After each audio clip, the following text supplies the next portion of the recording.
नमस्कार विद्यार्थी मित्रांनो, आज आपण क्वेश्चन पेपर मार्च 2023 आणि त्याच्यामध्ये क्वेश्चन नंबर 2 म्हणजे ॲडमिशन ऑफ पार्टनर. त्याच्यामध्ये ॲडमिशन अँड रिटायरमेंट असे दोन क्वेश्चन असतात. दोनपैकी एक सोडवायचा असतो. आपण रिटायरमेंटचा सोडून घेतला होता अगोदरच्या लेक्चरमध्ये आणि त्याचा व्हिडिओ बनवला नाही. आता ॲडमिशनचा सोडू. दोन्ही सेमच असतात, काहीच फरक नाही. त्याच्यामध्ये थोडा फरक असतो शेवटी ज्यावेळेस आपण टॅली करतो आणि गुडविलची ट्रीटमेंट करत असताना. हा लक्षात, या दोन्हीतच फरक आहे, बाकी काहीच फरक नसतो. आता अगोदर आपण प्रॉब्लेम वाचू, समजून घेऊ, टिक मार्क करू आणि नंतर मग प्रत्यक्षात सोडवू. तसं केलं तर तुम्हाला लवकर सोडवता येतो. ठीक आहे, आता पाहू प्रश्न काय दिलाय तो. पहा, इथे बॅलन्स शीट दिला आहे 3 पार्टनर्सचं. Balance sheet as on 31 March 2019 आणि तिथं आदित्य आणि चैतन्य असे 2 पार्टनर्स आहेत. पहिले अगोदर असतात 2, नंतर 1 ॲडमिट होतो म्हणून त्याला ॲडमिशन म्हणतात.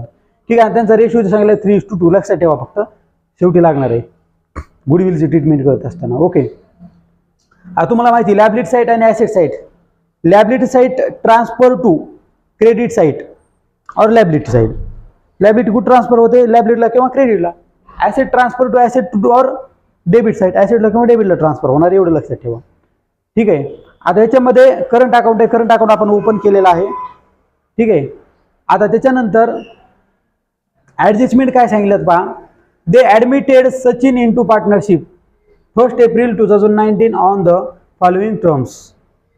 सचिन नावाचा पार्टनर्स 1 एप्रिल 2019 ला ऍडमिट होतो. समजतंय का? 1 एप्रिल 2019 ला ऍडमिट होतो. 31 मार्च 2019 चा बॅलन्स म्हणजे ह्याच्यानंतरच्या दुसऱ्या दिवशी ऍडमिट होतो. ठीक आहे, वर्ष संपलं की दुसऱ्या दिवशी लगेच ऍडमिट होतो तो. पहिली ऍडजस्टमेंट सांगितली, बिल्डिंग टू बी व्हॅल्यू 36,000. बिल्डिंगची व्हॅल्यू 36,000 होते. हा लक्षात, ही अमाऊंट बाहेरच्या कॉलममध्ये लिहायची असते म्हणून बिल्डिंगला टिक मार्क करून ठेवा. Machinery and furniture to be reduce by 10% म्हणजे डेप्रिशिएशन. मशनरी फर्निचरला डेप्रिशिएशन आहे. बिल्डिंगची अमाऊंट 36,000 आहे, वाढ होते त्याच्या 6,000 ने. या 3ला टिक मार्क करायची. पहिल्या ऍडजस्टमेंट मी सांगितलं. त्याच्यानंतर 2 नंबरची adjustment, Sachin should pay ₹6,000 as his share of goodwill. 50% of goodwill withdrawn by partners in cash. काय सांगितलं इथं? सचिन 6,000 रुपये गुडविलचे पे करतो. लक्षात ठेवा. ठीक आहे, 6,000 रुपये सचिनने शूड म्हणजे पे करावेत 6,000 रुपये as his share of goodwill. त्याचा गुडविल मधला शेअर म्हणून त्याने किती पे करावेत? 6,000. गुडविल ही बिझनेसची रेप्युटेशन असते आणि ती रेप्युटेशन जपण्यासाठी नवीन पार्टनरला तितके पैसे पे करावे लागतात. म्हणून 6,000 तो कॅपिटलचे नाही देत तर गुडविलचे देतो. ऍडमिशन मध्ये तो 2 प्रकारचे पैसे देत असतो. एक कॅपिटल म्हणून एक पैसे देतो असतो आणि नंतर गुडविल म्हणून एक काही पैसे देतो. आलं लक्षात? कॅपिटल म्हणून त्या 3 पार्टनर सोबत मी एक पार्टनर आहे म्हणून तो कॅपिटलचे पैसे देतो. आणि गुडविलचे पैसे काय देतो? कारण तो बिझनेस उभा करण्यासाठी अगोदरच्या 2 पार्टनरची जी मेहनत असते, 2 पार्टनरनी नाव मोठं करण्यासाठी बिझनेसचं जे काय कार्य केलेलं असतं त्याचा मोबदला म्हणून गुडविलची अमाऊंट दिली जाते. गुडविल हे बिझनेसचं नाव किती मोठं झालं तितकी गुडविल असते. पूर्ण फर्मची काढली जाते आणि त्याच्यातून त्याचा शेअर किती येईल तेवढा शेअर त्यानं पे करावा लागतो आणि ती मिळालेली पूर्ण रक्कम ओल्ड पार्टनरला गेन रेशिओने डिस्ट्रीब्यूट करतात. हे लक्षात ठेवा. समजलं गुडविलचा? आता तिसरी adjustment, provision of 5% on debtors to be made for doubtful debts. तुम्हाला माहिती डाऊटफुल डेब्ट्स, बॅड डेब्ट्स असे नाव आले तर आपण काय करतो? डेटर्स मधून मायनस करतो. ठीक आहे, किंवा आरडीडी जरी आली तरी आपण काय करतो? डेटर्स मधून मायनस करतो. मग आता 5% डेटर्स मधून मायनस करायचे आहेत. इथं पहिलं काय दिलं का पहा? ह्याच्यामध्ये नाही, क्लिअर डेटर आहेत. मग असं जर असेल ना काही प्रॉब्लेम नसतो तुम्हाला. ठीक आहे, पण इथं अगोदरच काहीतरी मायनस केलेले आरडीडी बॅड डेट जर असतील आणि नंतर अमाऊंट असेल तर मग तिथं थोडं तुम्हाला अडचण येते. पण ती देखील प्रॅक्टिस केल्यास होऊन जाईल, काय हरकत नाही. ठीक आहे, ह्याच्यावर टिक मार्क करा. म्हणजे सगळ्या ऍडजस्टमेंट, सगळ्या ॲसेटवर ऍडजस्टमेंट आहे, टिक मार्क करायची आहे. ठीक आहे, आता शेवटची ऍडजस्टमेंट 5वी काय सांगितली? 4थी काय सांगितली? 4थी आणि 5वी 2 राहिली. ही शुड ब्रिंग, त्याने आणावेत 18,000 रुपये. ठीक आहे, he should bring ₹18,000 as capital म्हणून आणि for 1/4 share in future profit. भविष्यामध्ये त्याला किती प्रॉफिट मिळणार आहे? In future 1/4. समजलं का? म्हणजे 4 रुपये प्रॉफिट झाला तर 1 रुपया कोणाला मिळणार? सचिन नावाच्या नवीन पार्टनरला मिळणार, असाच अर्थ होतो. समजलं का? त्याला 1/4 म्हणतात. त्याच्यानंतर शेवटची ऍडजस्टमेंट आहे, stock to be taken at the value स्टॉकची किती व्हॅल्यू घेतली जाते 30,000. सॉरी, तर पहिली ही कोणती ऍडजस्टमेंट होती, बिल्डिंगची. स्टॉकवर एक ऍडजस्टमेंट दिली आहे. स्टॉकची अमाऊंट खालची घ्यायची आहे. ठीक आहे, बरोबर आहे. स्टॉकची अमाऊंट किती घ्यायची 30,000 आणि इथं किती सांगितली स्टॉकची अमाऊंट 24. म्हणजे स्टॉकमध्ये वाढ होते आणि बिल्डिंगमध्ये एक वाढ होते. या दोन ह्याच्यामध्ये घट होते, कमी होते. ठीक आहे, सगळ्यावर ऍडजस्टमेंट आहे. समजलं का? कॅशवर देखील ऍडजस्टमेंट आहे. सगळे घटक इनर कॉलममध्ये तुम्हाला लिहावे लागतात.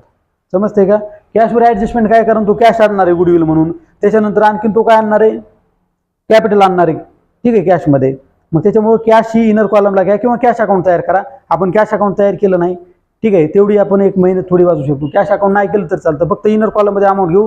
कॅशमध्ये वाढ झाली तर प्लस करू, मायनस झाली तर लेस करू. समजतंय का? अशा प्रकारे प्रॉब्लेम समजला का तुम्हाला? सगळ्याच्या टिक मार्क करायचे, म्हणजे सगळे जे काय आयटम आहेत ते इनर कॉलममध्ये घ्यायचे आपल्याला ॲसेट साईडला. ओके, आता प्रत्यक्षात ट्रान्सफर करू. क्रेडिटर्स कुठे येणार आहे? आता पहा, क्रेडिटर्स कुठे येतात? क्रेडिट साईडला, म्हणजे लायबिलिटी साईडला. आपण प्रॉब्लेम तयार केलेला आहे इथं, फॉर्मॅट तयार केलेले आहेत. ठीक आहे, आता इथं ॲसेट साईड आणि लायबिलिटी साईड हे बॅलन्स शीट आहे. इथं बॅलन्स शीट नाव द्या. Balance sheet as on. आता 1 एप्रिलला तो ऍडमिट झाला, म्हणजे 1 एप्रिलला तरी काय हरकत नाही.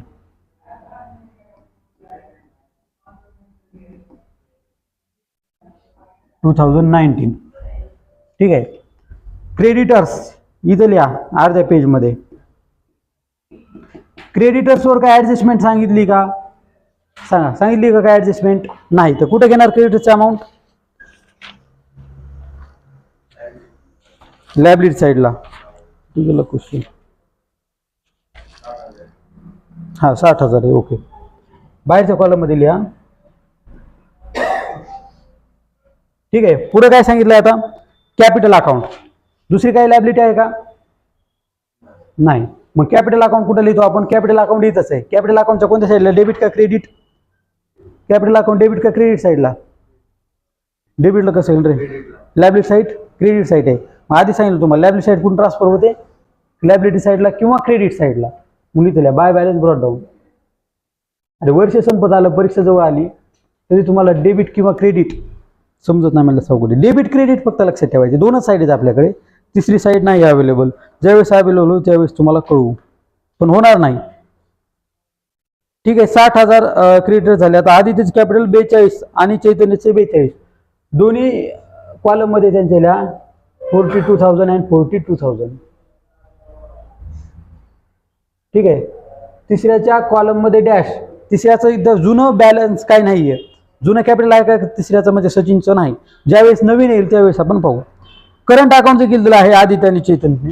ठीक आहे, करंट अकाउंट इथं तयार केलेलं आहे. करंट अकाउंटच्या कोणत्या साईडला? डेबिट का क्रेडिट? क्रेडिटलाच. कॅपिटलच्या क्रेडिटला आणि इथं क्रेडिटला. क्रेडिट बॅलन्स असेल ना क्रेडिटलाच ट्रान्सफर होणार, डेबिट नावच घ्यायचं नाही. आणि डेबिट असेल तर डेबिटलाच. बाय बॅलन्स ब्रॉट डाऊन म्हणून लिहा. 7,500 आणि 6,900.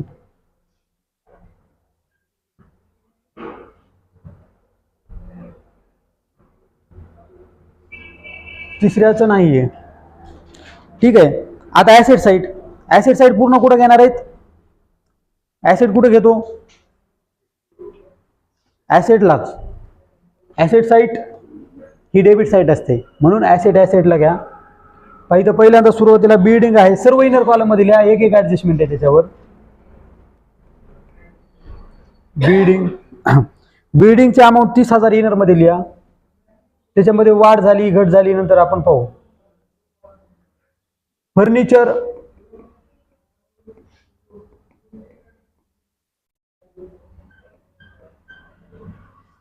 ठीक आहे, फर्निचरची अमाऊंट आहे 1,800. अमाऊंट बरोबर बघा तिथं आहे का, कारण इथं मागं पुढं होऊ शकते, म्हणजे कमी जास्त होऊ शकते, चेकिंग करा. ठीक आहे, मशिनरीची अमाऊंट 42,000 सर्व इनर मध्ये घ्यायची, त्याच्यामुळे टेन्शन नाही, कारण सर्वांवर ऍडजस्टमेंट आहे. ठीक आहे, मशिनरीची अमाऊंट 42,000 दिली. 42,000 इनर मध्ये. एक लाईन सोडायची, इथं डॉट द्यायचा असतो. स्टॉकची अमाऊंट दिली, इनर मध्येच लिहा. ठीक आहे, स्टॉकची किती अमाऊंट दिली आहे? 24,700 दिली आहे. 24,600 इनरमध्येच लिहा. त्याच्यानंतर डेटर्सची अमाऊंट दिली आहे. डेटर सर्व ॲसेटचे ॲसेटलाच येणार आहे, ठेवा, टेन्शन नाही तेवढं काही. 54,000 सर्व इनर मध्ये आपण घेतली टोटल. ओके, आता काय राहिलं शेवटी? कॅश. कॅश पण कुठे येणार? इथं कॅश अकाउंट तयार केलं नाही आपण, म्हणून ॲसेटलाच. ठीक आहे, इनरमध्ये लिहा 6,000. 6,000 इनरमध्येच लिहा. त्याच्यामध्ये कमी जास्त नंतर बघू, वाढली तर प्लस आणि कमी झाली तर लेस. ठीक आहे, अशा प्रकारे कॅशची ट्रीटमेंट करू. म्हणजे आता पोस्टिंग झाली सर्व, इथपर्यंत सगळ्यांना आलं पाहिजे का नाही? पोस्टिंग तरी आली पाहिजे, पण खेळ आहे की पोस्टिंग काही येत नाही. काय काय चिकून घ्या फक्त. पोस्टिंग काय नाही, इथं जिथं ट्रान्सफर केलं जातं, आणि डेबिटचं डेबिटला आणि क्रेडिटचं क्रेडिटला ट्रान्सफर. ठीक आहे, आपण काय तिसरी साईड कोणती नाही आपल्याकडे, फक्त दोन साईड, दोनच लक्षात ठेवायच्या, डेबिट आणि क्रेडिट. डेबिटचे ट्रान्सफर डेबिटलाच आणि क्रेडिटचे कुठं? क्रेडिटलाच. फक्त त्या साईड तुम्हाला समजल्या पाहिजेत. इथं अकाउंटला तर दिलेली असते ही डेबिट साईड आणि ही क्रेडिट, फक्त बॅलन्स शीटची उलटी साईड असते. लायबिलिटी ही क्रेडिट असते आणि ॲसेट ही डेबिट असते. तुम्हाला समजत नसेल तर असं कंसात लिहू शकता तुम्ही, काय हरकत नाही. याला असं डेबिट इथं लिहिलं आणि याला क्रेडिट लिहिलं तर तुमचे काही मार्क कमी होणार नाहीत. आलं लक्षात? समजण्यासाठी फक्त वर लिहू नका, वर लिहित नाहीत. आलं लक्षात? आपण कंसात लिहू शकतो, वर नाही लिहायचं. आलं लक्षात? आता पुढं पहा, ॲडजस्टमेंट पाहिजेत. 1 एप्रिल 19ला सचिन नावाचा पार्टनर ऍडमिट होतो आणि पहिली ऍडजस्टमेंट सांगितली की बिल्डिंगची व्हॅल्यू 36,000 होते. एक पाहू, बिल्डिंगची व्हॅल्यू किती होते? 36,000. पहिली 30, आता होते 36,000. बाहेर लिहा मग. कितीने वाढ झाली? प्लस करा. प्लसला आपण काय लिहितो? ॲप्रिसिएशन. ॲप्रिसिएशन म्हणजे काय? वाढ. समजतंय का? 6,000 ने वाढ झाली, फायदा आहे का तोटा आहे? ॲसेट 6,000 ने वाढली, फायदा का तोटा? फायदा कुठली? तो क्रेडिट साईडला. मग लिहा बिल्डिंग अकाउंट. बिल्डिंगवर फायदा झाला म्हणून बिल्डिंग अकाउंट. किती फायदा झाला? 6,000 झाला म्हणून 6,000 बाहेरच्या कॉलममध्ये. समजलं का? पुढे वाचा आता. मशिनरी फर्निचर रिड्यूस झाले 10%, 10%. मशिनरी रिड्यूस म्हणजे लेसच ना, रिड्यूस म्हणजे लेस. आणि रिड्यूसला आपण डेप्रिशिएशन म्हणू शकतो 10%. ठीक आहे, डीपी 10%. 10%च आहे का? 10% मायनस करा. 1800 मध्ये 10% किती हो? 180 मायनस करायचे. 180 जर मायनस केले तर किती राहणार आहेत? 1620 राहतील. बरोबर आहे. आणि 42,000 मधनं 10% मायनस म्हणजे किती मायनस? 4,200. फक्त एक 0 कट करून लिहायचा असतो, काय एवढं काही डोकं लावायची गरज नाही. इथं 3 0 असेल तर खाली 42 वर 2 0 द्यायचे आणि मायनस करायचे. 42,000 मधनं 4,200 गेले, किती? 37,800 राहतात. समजलं का? मायनस केला आपण, एकदम सोपं सोपं आहे. आता इथून पहा, लक्षात ठेवा, ॲसेट मायनस झाली म्हणजे कमी झाली. ॲसेट कमी होणं चांगली गोष्ट आहे का? नाही. ठीक आहे, वाईट गोष्ट आहे. म्हणजे लॉस आहे. तो लॉस कुठे लिहितो आपण? डेबिट साईडला. लिहा मग लॉस. कशावरचा लॉस आहे? फर्निचर आणि मशिनरीवरचा लॉस आहे. फर्निचर आणि मशिनरीवरचा लॉस आहे. डेबिटला लिहा.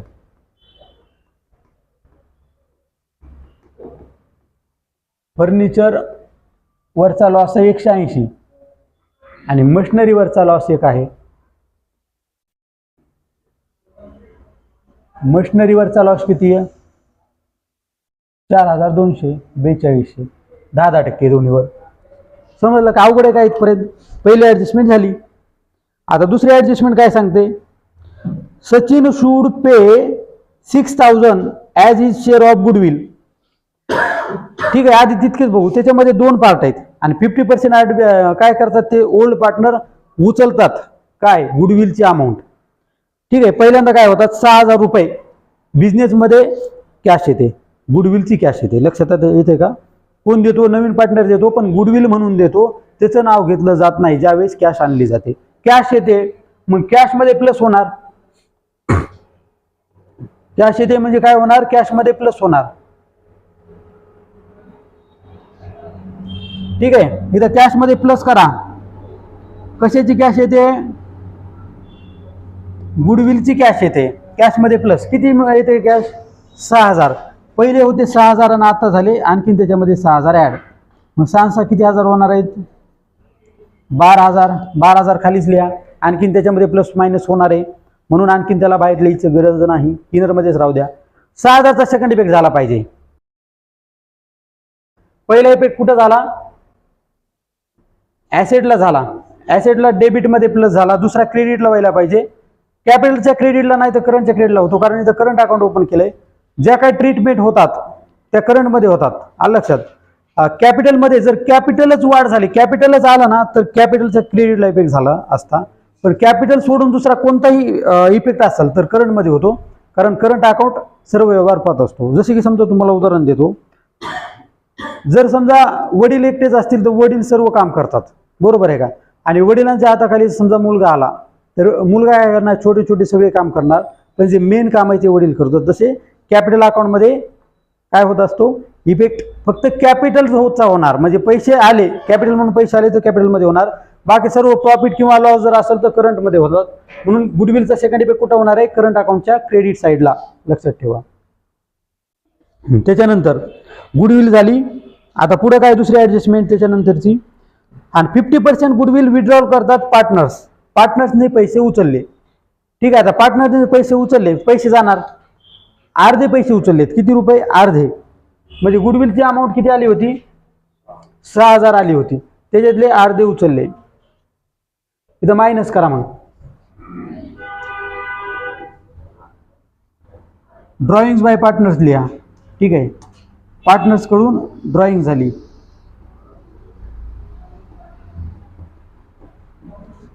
Partners drawing. पार्टनर्सची उचल किती आहे? 6,000 आले होते. 6,000 मधनं 3,000 उचलले दोघांनी. हे थोडं खालीच लिहावं लागेल. नंतर किती शिल्लक राहतात? 9,000 शिल्लक राहतील. 9,000 कॅशमध्ये शिल्लक राहणार आणखी, ठीक आहे. याला आणखी पुढं थोडं वाढवू.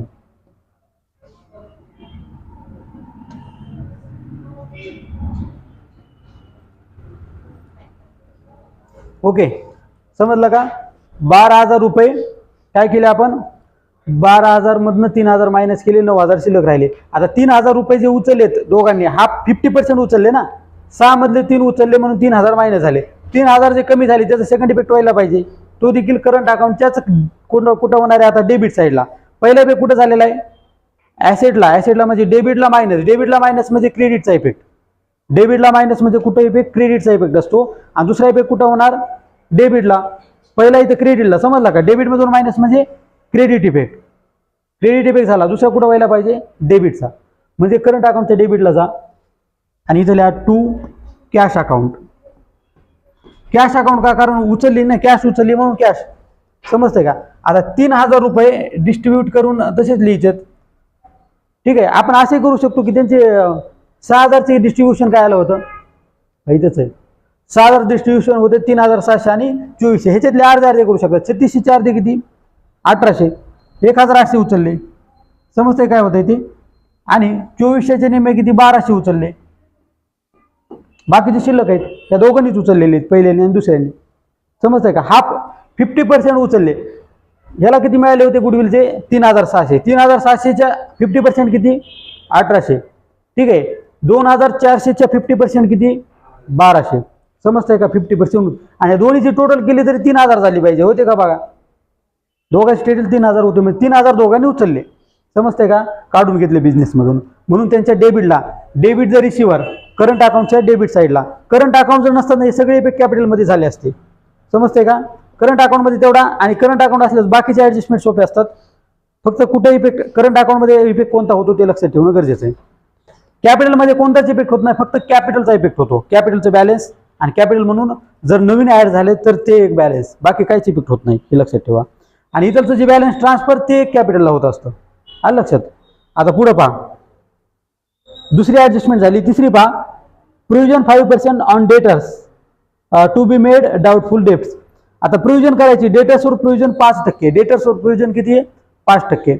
मग 5% डेटर्सवर प्रोव्हिजन आपण मायनस करतो, ठीक आहे. ऍसेट माहिती तुम्हाला, ऍसेट साईडला डेटर्स दिलेले असतात आणि त्याच्यामधून लेस करा बॅड डेट्स म्हणून. हे प्रोव्हिजन, सॉरी, प्रोव्हिजन म्हणजे आरडीडी मायनस करा. ठीक आहे. डाऊटफुल डेप्स आहे आपली, म्हणजे ती RDD मायनस करायची असते. बॅड डेप्स असतील, डाऊटफुल डेप्स असतील, RDD असेल, एकच असतात ते. RDD आणि डाऊटफुल डेप्स एकच असतो. आणि बॅड डेप्स म्हणजे पैसे आपले पूर्ण बुडले, इथं बुडण्याची शक्यता आहे. ठीक आहे. किती रुपये बुडण्याची शक्यता आहे मायनस करा. 5% सांगितले पहा. 54,000 वर 5% किती? 2700. 5,400 10% होतात, त्याचे 2700 निम्मे होतील 54च्या. 27 दोन्ही 54 म्हणजे 2,700 रुपये मायनस करा. 2,700 जर मायनस केले तर किती येणार आहेत? 51,300. ओके, 51,300 बाहेर येतील. 2700चा सेकंड पे कुठं होईल आता? पहिला झाला क्रेडिटला, दुसरा होणार डेबिटला. समजतं का? ॲसेट मधून लेस, डेबिट मधून लेस म्हणजे क्रेडिटचा, दुसरा होणार डेबिटला. आणि डेबिटला का? कारण लॉस आहे तो. ठीक आहे. RDD हा लॉस असतो, आपल्याला लॉस आहे 2,700 का? 2,700 लॉस आहे, लक्षात ठेवा. त्याच्यानंतर पुढे पहा, तिसरी ऍडजस्टमेंट झाली. चौथी काय सांगितली? He should bring 18,000 as capital and 1/4 shares in future profit. त्याला भविष्यामध्ये 1/4 शेअर मिळणार. भविष्यात बघू. आता सध्या काय चालू आहे? 18,000 रुपये त्याने कॅश म्हणून पैसे आणलेत, लक्षात ठेवा. कॅपिटल म्हणून कॅश आणली आहे. मग आता कॅपिटलमध्ये इफेक्ट होणार आणि कॅशमध्ये एक इफेक्ट होणार. कॅश वाढणार आहे का कमी होणार? इथं वाढणार आहे. ठीक आहे. कुणामुळे वाढणार आहे? सचिन कॅपिटल म्हणून. सचिन्स कॅपिटल, सचिनच्या कॅपिटलमुळे कॅश वाढली. समजतंय का? त्याने किती आणलेत? 18,000 रुपये. 18,000 इथं ऍड करा. किती येतील आता बाहेर? आता दुसरी काही ट्रान्झॅक्शन आहे का कॅशमध्ये? बघा बरं, पुढं काहीच नाहीये. ठीक आहे. सेकंड लास्ट ऍडजस्टमेंट आहे ही. ह्याच्यानंतर एकच ऍडजस्टमेंट आहे, ती कॅशमध्ये नाही. 18,000 जर ऍड झाले, बाहेर किती येणार मग? 27,000. ठीक आहे. 9,000, 18,000, 27,000 बाहेर येतील. हे 18,000चा सेकंड पे कुठं होईल? पहिला पे कुठं झाला? डेबिटला. दुसरा कुठं होणार? कुठेतरी क्रेडिटला होणार. मग करंटच्या क्रेडिटला होणार का कॅपिटलच्या क्रेडिटला? कॅपिटलच्या क्रेडिटला इथं होणार. मी सांगितलं कॅपिटलमध्ये काय ट्रान्झॅक्शन असेल तर कॅपिटलमध्ये होतो, बाकी काय सगळे ट्रान्झॅक्शन करंटमध्ये होतात. ठीक आहे. मग कॅपिटल अकाउंट इथं वरच लिहिलेलं आहे आपण, त्याला थोडं खाली लिहू आपण. कॅपिटल अकाउंटच्या क्रेडिट साईडला बाय कॅश अकाउंट लिहा.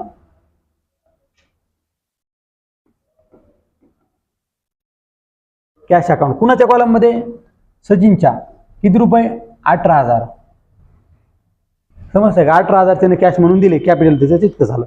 अगोदर दोघांचं कॅपिटल किती होतं? 42,000. सचिनचं त्यावेळेस कॅपिटल काहीच नव्हतं, कारण त्यावेळेस तो बिझनेसमध्ये नव्हता. 1 एप्रिलला तो ऍडमिट झाला आणि त्याने 18,000 कॅपिटल म्हणून दिले. मग त्याचं आता कॅपिटल 18,000 झालं. मग तिघांच्या लाईनमध्ये तो बसला. ठीक आहे.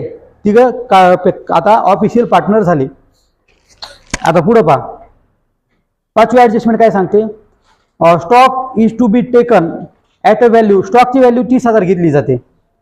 ठीक आहे. 30,000 स्टॉकची व्हॅल्यू घेतली जाते. आधी 24,600, आता 30,000 व्हॅल्यू होते. समजतंय का? मग कितीने ऍड झाली याच्यामध्ये सांगा बरं? 5,400.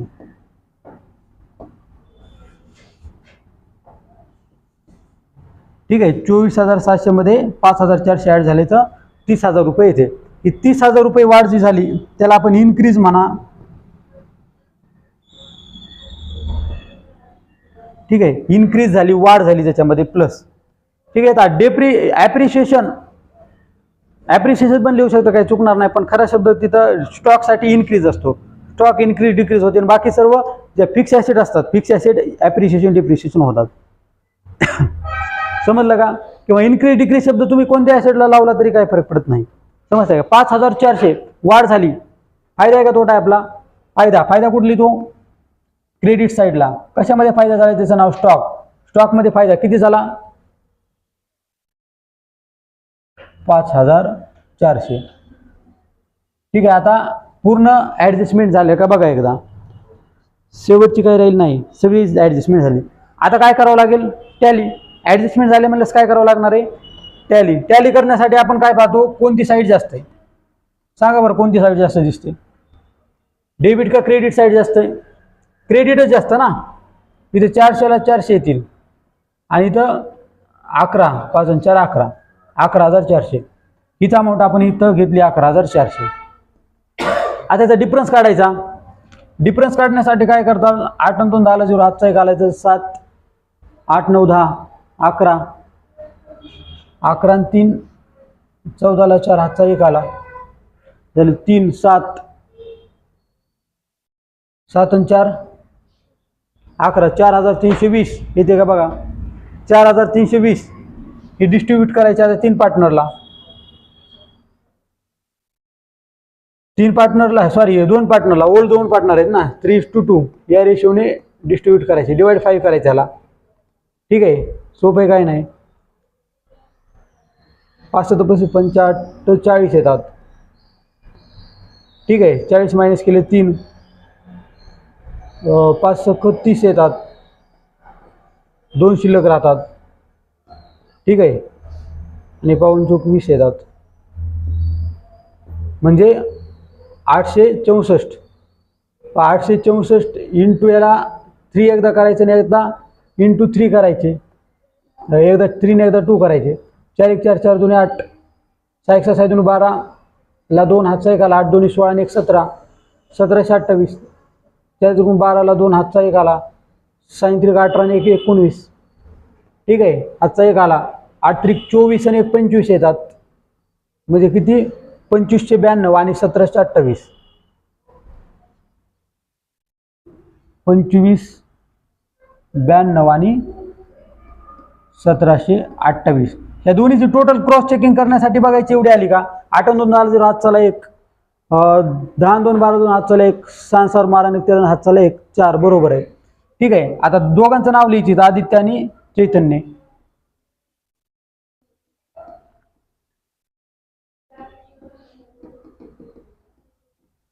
ठीक आहे, आता इथं वर काय नाव देणार, 2 पार्टनर्स करंट अकाउंट का कॅपिटल अकाउंट, करंट अकाउंट, कारण सर्व ज्या काय घडामोडी त्या करंटमध्ये होणार आहेत. फक्त कॅपिटलची ॲडजस्टमेंट कॅपिटलमध्ये, ज्यावेळेस करंट अकाउंट ओपन केलं असतं त्यावेळेस सर्व कॅपिटल ठिकाणचे आपण करंटच लिहितो, फक्त कॅपिटलच कॅपिटलमध्ये लिहितो. समजतंय का. या दोघांच्या कोणत्या साईडला, आता इथं डेबिटला, त्यांच्या क्रेडिट साईडला, करंट अकाउंटच्या क्रेडिट साईडला जा, इथल्या बाय रिव्हॅल्युएशन अकाउंट. रिव्हॅल्युएशन हा प्रॉफिट आहे, रिव्हॅल्युएशनचा प्रॉफिट आहे का लॉस आहे, हा प्रॉफिट आहे. क्रेडिट साईड जास्त आली होती आणि डिफरन्स डेबिटला आला होता, म्हणून प्रॉफिट आहे तो. पहा, त्यांच्या कॉलममध्ये लिहा. आदित्यच्या कॉलममध्ये किती, 2592 रुपये.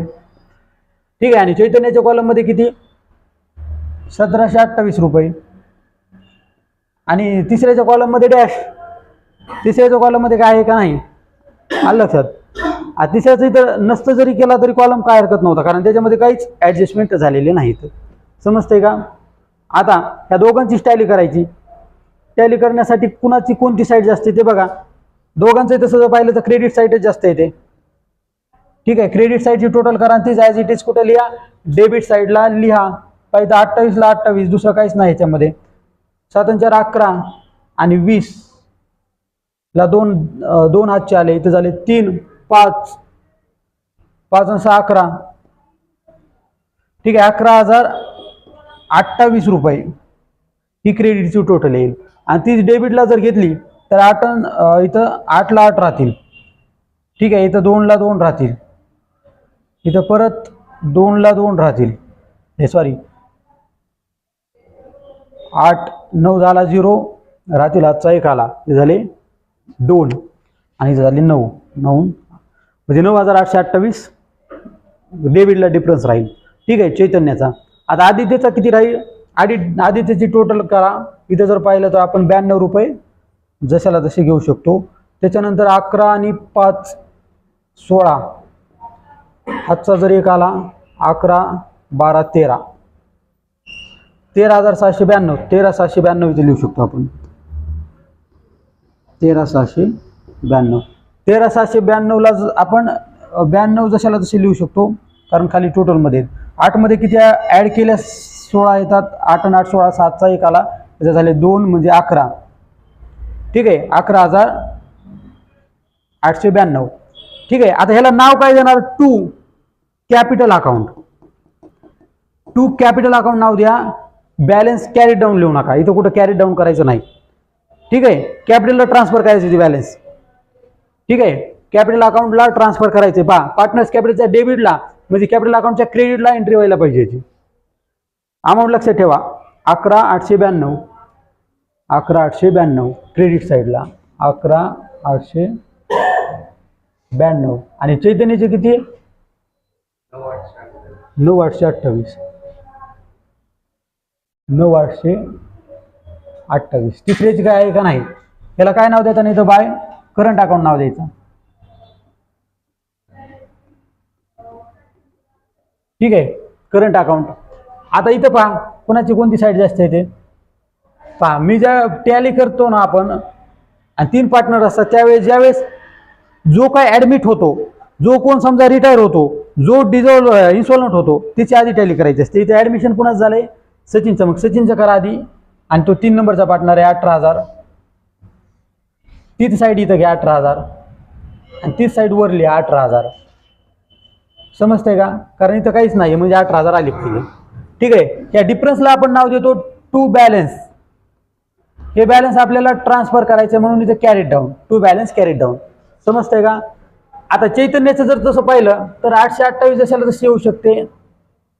ठीक आहे, आणि टोटल आहे त्याची 9, 10, 11ला 1 हातचा 1 आला म्हणजे 51,828. हीच अमाऊंट आपण इथे लिहू शकतो 51,828.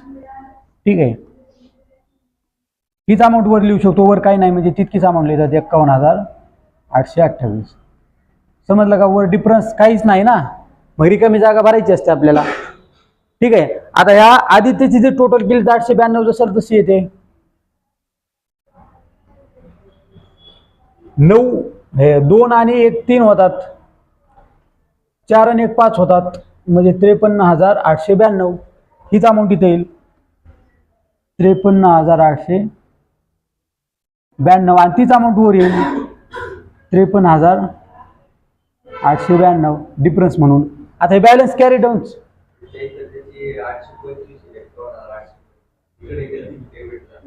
हा इथं 828च्या ठिकाणी 25 झालं का. हा ओके, ठीक आहे, चालतं. आता हीच अमाऊंट काय करायची कॅरी डाऊन करायची. कुठे कॅरी डाऊन करतो आपण लायबिलिटी साईडला. ठीक आहे, इथं लिहा कॅपिटल अकाउंट, कॅपिटल अकाउंट. ठीक आहे, इथं 28 लिहिलं वर 25 लिहिलं होतं, काही नाही. ठीक आहे, क्रॉस चेकिंग मध्ये ते चेक होतं, क्रॉस चेकिंग करायचा असतो प्रॉब्लेम शेवटी. आता पहा इथं नाव लिहा त्या उगांचं आदित्य आणि चैतन्य.